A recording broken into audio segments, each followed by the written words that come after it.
and welcome to this video. There are two types of relative clauses, the defining ones and the non-defining ones.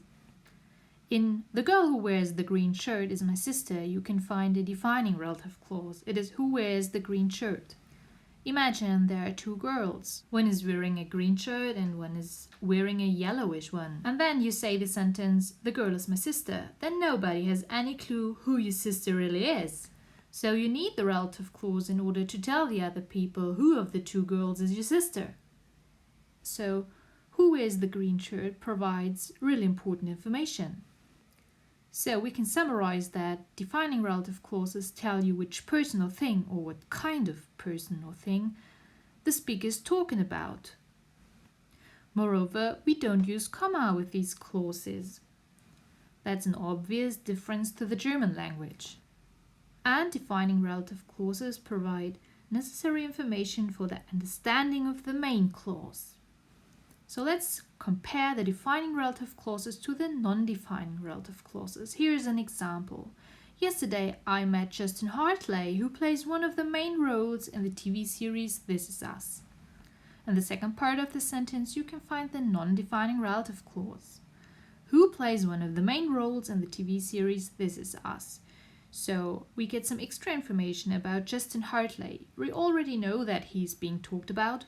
Imagine you do only have the main clause, "Yesterday I met Justin Hartley." Maybe some of you think, who's that? So the relative clause provides some extra information for the people who have no clue who that person might be. So we can say that we already know which thing or person is meant. And now comes a real important aspect. We use commas with these clauses. So that means in our example sentence we have to put a comma before who. And let's come to the final fact. Non-defining relative clauses provide extra information about the person or thing. Yeah, and that's it.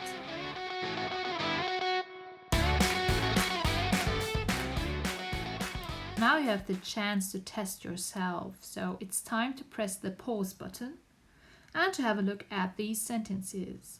Try to find out where you can find non-defining relative clauses and use commas there.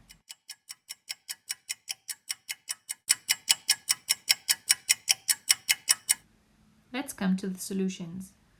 Example A, who plays tennis is a defining relative clause, so you need no comma.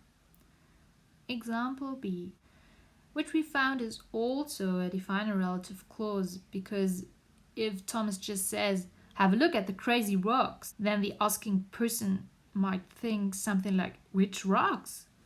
Example C, which is called Washington, is a non-defining relative clause because it provides extra information about the capital of the USA. Also, without these relative clause, this sentence makes sense. You could also say the capital of the USA is definitely worth a visit.